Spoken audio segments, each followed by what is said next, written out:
Hi friends, ఈరోజు మనము లేపాక్షిని గురించి తెలుసుకుందాము. లేపాక్షి ఆంధ్రప్రదేశ్ రాష్ట్రంలోని శ్రీ సత్యసాయి జిల్లాలో ప్రధాన శైవ క్షేత్రం. రామాయణ కాలంలో రావణాసురుడు సీతను అపహరించుకుని వెళుతుండగా ఈ కూర్మ పర్వతం పైన జటాయువు అడ్డగిస్తుంది. రావణుడు ఆ పక్షి రెక్కలు నరికివేయగా ఈ స్థలంలో పడిపోయినట్లు ఆ పిమ్మట సీతాన్వేషణలో ఈ స్థలానికి వచ్చిన శ్రీరాముడు జటాయువును తిలకించి జరిగిన విషయం తెలుసుకొని తర్వాత ఆ పక్షికి మోక్షం ఇచ్చి లేపక్షి అని ఉచ్చరించాడట. ఆ లేపక్షి అనే పదమే క్రమక్రమంగా లేపాక్షి అయినట్లు స్థల పురాణం ద్వారా తెలుస్తున్నది. ఈ పట్టణ ప్రవేశంలో ఉన్న ఒక తోటలో ఉన్న అతిపెద్ద ఏకశిల నంది విగ్రహం టీవీగా కూర్చున్న భంగిమలో ఉంటుంది. ఇచ్చట గుట్ట వంటి ఏకశిలను బసవేశ్వరుడిగా తీర్చిదిద్దారు. ఇంత పెద్ద బసవుడు బహుకొద్ది చోట్ల మాత్రమే ఉన్నాడు. ఈ గుడిని ఉద్దేశించి లేపాక్షి రామాయణము అన్న హరికథ ఉంది. 25కు మించిన శిలాస్తంభాలు, 4 వైపులా లతలను చెక్కినటువంటి చేరి లతా మండపం ఏర్పరిచినవి. ఇలాంటి మండపము ఇతర చోట్ల సామాన్యముగా కానరాదు. 4 కాళ్ల మండపము విజయనగరపు ఆలయాలలో దేవాలయానికి బయట కనిపిస్తుంది. కానీ ఈ ఆలయంలో పశ్చిమ వైపు భాగంలో ఉంది. ఈ ఊరు శ్రీకృష్ణదేవరాయల కాలంలో మిక్కిలి ప్రశస్తి గన్నది. విరూపన్న నాయిక, వీరన్న నాయకులను 2 గొప్ప వ్యక్తులు ఈ రాయల ప్రతినిధులుగా ఈ ఊరిలో ఉండి ఈ వైపు ప్రాంతమును ఏలారు. ఈ ఊరి పక్కన ఒక గుట్ట ఉంది. దాని పేరు శ్రీకూర్మం. ఇక్కడ పాపనాశేశ్వరుడు శివుడు ప్రసిద్ధిగా ఉన్నాడు. ఈ శివలింగాన్ని అగస్త్యుడు ప్రతిష్ఠించాడు. మొదట ఇది గర్భగుడిగా మాత్రమే ఉండేది.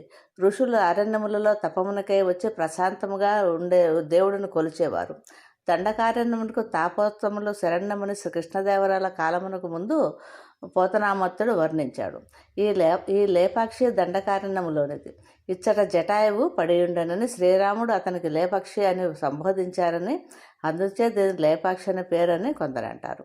ఇక్కడికి 200 కిలోమీటర్ల దూరంలో మధ్యయుగం నాటి నిర్మాణ కళతో కూడిన ఒక పురాతన శివాలయం ఉంది. ఇక్కడ దాదాపు 30 అడుగుల ఎత్తున పాము చుట్టుకుని ఉన్నట్లు శివలింగము ఆరుబయట ఉంటుంది. చక్కటి శిల్పా చాతుర్యంతో కూడిన స్తంభాలు, మండపాలు, అనేక శివలింగాలతో కూడిన ఈ గుడిలో ఇప్పటికీ పూజలు జరుగుతున్నాయి. ఈ దేవాలయం పెద్ద ఆవరణ కలిగి మధ్యస్థంగా గుడిలో సుందరంగా ఉంటుంది. ఇచ్చట వీరభద్రుని ఆలయాన్ని శాతవాహక శకము 15-16వ శతాబ్ది మధ్యకాలంలో విజయనగర ప్రభు అచ్యుతరాయలు కాలంలో పెనుగొండ సంస్థానంలో కోశాధికారిగా ఉన్న విరూపన్న కట్టించాడని ప్రతీతి. ఇతడు రాజధనం వెచ్చించి రామదాసుకు చాలా ముందే ఈ వీరభద్రాలయాన్ని కట్టించాడు. అచ్యుతరాయలు విజయనగరానికి రమ్మని తాకీదు పంపగా రాజు విధించే శిక్ష తానే చేసుకోవాలని కళ్ళు తీయించుకున్నాడట. ఆలయ నిర్మాణం 1/3 ఆగిపోవటం ఎందువల్లనే అంటారు. ఈ ఆలయ నిర్మాణం జరగటానికి ముందు ఈ స్థలము కూర్మశైలం అనే పేరుగల ఒక కొండగా ఉండేది. ఈ కొండపైన విరూపన్న పెనుగొండ ప్రభువుల ధనముతో 7 ప్రాకారముల గల ఆలయం కట్టించగా ఇప్పుడు మిగిలిన 3 ప్రాకారాలు మాత్రమే ఉన్నాయి. మిగిలిన 4 ప్రాకారాలు కాలగర్భమున కలిసిపోయాయి. ప్రాకారం గోడలు ఎత్తైనవి. గోడలపైన, బండలపైన కన్నడ భాషలో శాసనాలు మలిచారు. ఈ శాసనాల ద్వారా ఈ దేవాలయ పోషణకు ఆనాడు భూదానం చేసిన దాతల గురించి వివరాలు ఉన్నాయి. ఇక్కడి గుడికి చాలా ప్రత్యేకతలు ఉన్నాయి. ఇక్కడ మూల విరాట్ వీరభద్రస్వామి గుడి లోపల ఒక స్తంభానికి దుర్గాదేవి విగ్రహం ఉంది. మామూలుగా దేవుడు మనకు గుడి బయట నుండే కనపడుతున్నాడు. కానీ వీరభద్రస్వామి ఉగ్రుడు కాబట్టి అతని చూపులు నేరుగా ఊరి మీద పడకూడదు అని గర్భగుడి ద్వారం కొంచెం పక్కకు ఉంటుంది. గుడిలోని పైకప్పు కలంకారీ చిత్రాలతో తీర్చిదిద్దబడింది. ఈ గుడికి ముఖ్య ఆకర్షణ వేలాడే స్తంభం. ఈ స్తంభం కింద నుంచి మనం ఒక తువ్వాలని అతి సులువుగా తీయవచ్చును. ఇదే అప్పటి శిల్పుల కళాచాతుర్యానికి ఒక మచ్చు తునక. లేపాక్షి ఆలయము చక్కని ఎరుపు, నీలిమ, పసుపచ్చ, ఆకుపచ్చ, నలుపు, తెలుపు రంగులను ఉపయోగించి అద్భుతమైన కుడ్డె చిత్రాలతో నిర్మించబడింది.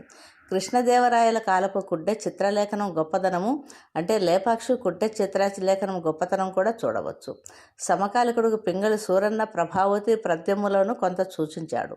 అందు ప్రభావతి వర్ణన కన్నులు గట్టినట్లు, తెలికన్నుల నిక్కను చూచినట్లు, తోబలక కడిగినట్లు, భావ గంభీరత రొట్టిపడన్ శివ రాసినట్టు ఈ చిత్రము ఉంది అని శుచిముఖ చేత వర్ణించాడు శివ. వీరభద్ర వైష్ణవాలయాలకు సమానమైన ముఖమండపము పైకప్పులో భాగాన మహాభారత రామాయణ పౌరాణిక గాథలను లిఖించారు. వీరభద్ర దేవాలయపు గోడల మీదను శివాలయపు అర్ధమంటపము శివకథలతో అలంకరించారు. పార్వతీ పరిణయము, పార్వతీ పరమేశ్వరుల పరస్పర అనురాగ క్రీడలు, త్రిపుర సంహారము, శివతాండవములోని విషయాలను ఇక్కడ చేర్చబడ్డాయి. ఇవి లేపాక్షి విశేషాలు.